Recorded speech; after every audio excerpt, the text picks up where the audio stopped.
Hello, reading fans. Welcome back to the Reading Studio. I'm Mr. LP, your Aloud specialist, and we've got more from Gooseberry Park. We've got Gooseberry Park with illustrations by Arthur Howard, written by Cynthia Rylant, and we've got the first part of the table of contents. And this is the last chapter on this page, because we're going to read chapter 11, and the next page, table of contents, has the rest of the chapters. This chapter is called Guests, so let's get reading chapter 11.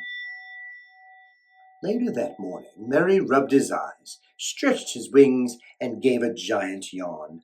Top, Bottom, and Sparrow were all sleeping soundly against him, and Kona was coming down the stairs.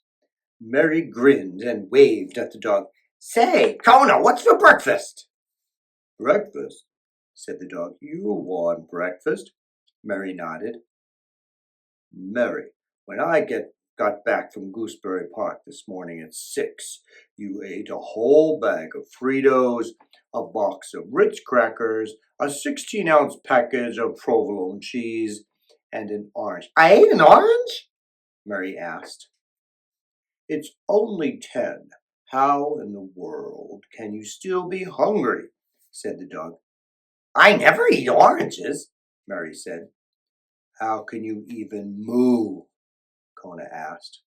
"They make me break out," said the bat. Mary looked down at the pile of sleeping babies. "Hi, gang," he said. "Want a Pop-Tart?"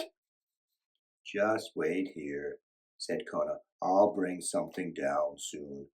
The pudding cups seem to be all right for the babies last night, so I'll try to steal another one for them. But you have to stay here and keep quiet, Mary.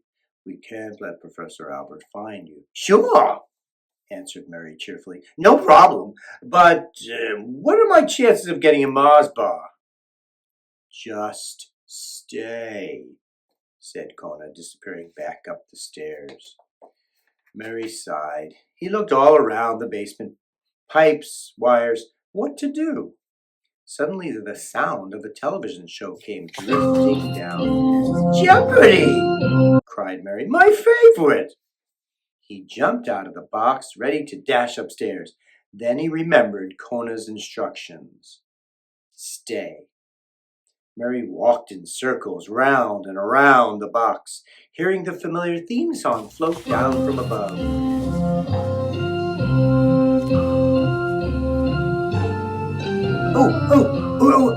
Oh, said Mary, trying really hard to stay. "But Alex Trebek is my idol," he wailed, and thump, thump, thump, he was on his way.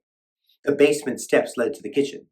Mary flew in and, hiding inside a china cabinet, poked his head out and looked toward the living room.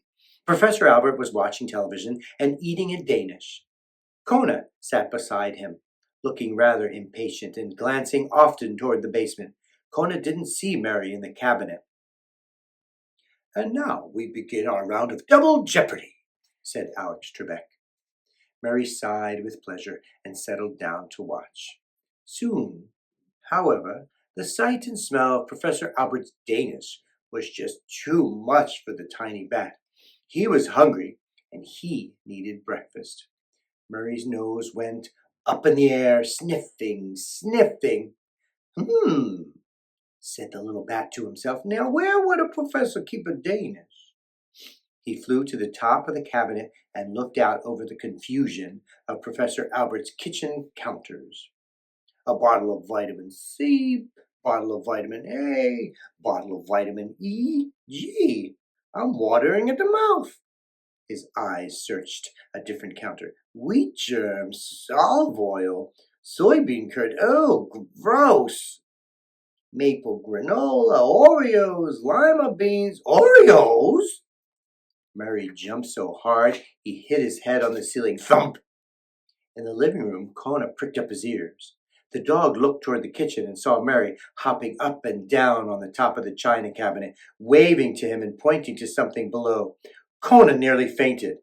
He shook his head fiercely at Mary. The bat mouthed some words to him. Creamy Seta was all Kona could make out. The Labrador frowned and firmly shook his head again. He had to wait for Professor Albert to take a morning nap before carrying any more food down to the basement. The professor would likely be home all day, with the ice outside still so thick. They were lucky to have the electricity back on. And Murray was supposed to be staying in the basement, but there he was, bouncing like a ball on the china cabinet.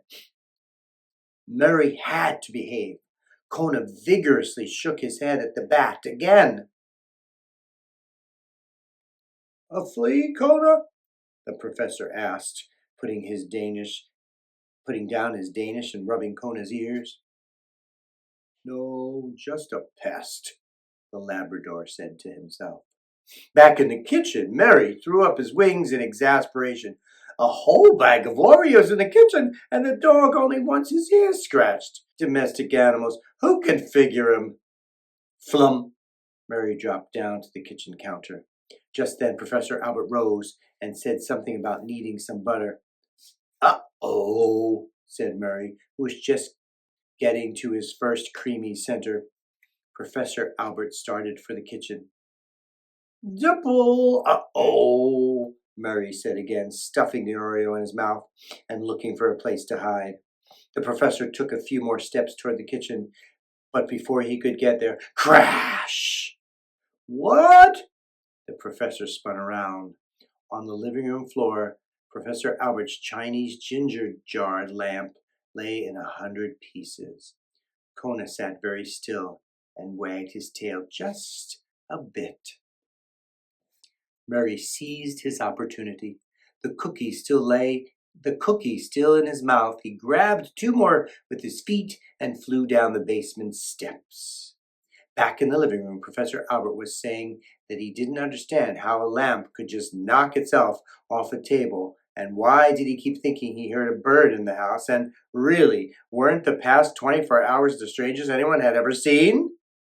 Kona, glancing over at the sleeping Gwendolyn, tried to wipe the guilty look off his face.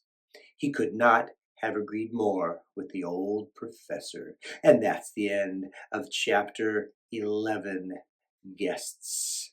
Thanks for tuning in. Be sure to like and subscribe, and please share with all those you know. And I'm Mr. LP. I'll read to you soon.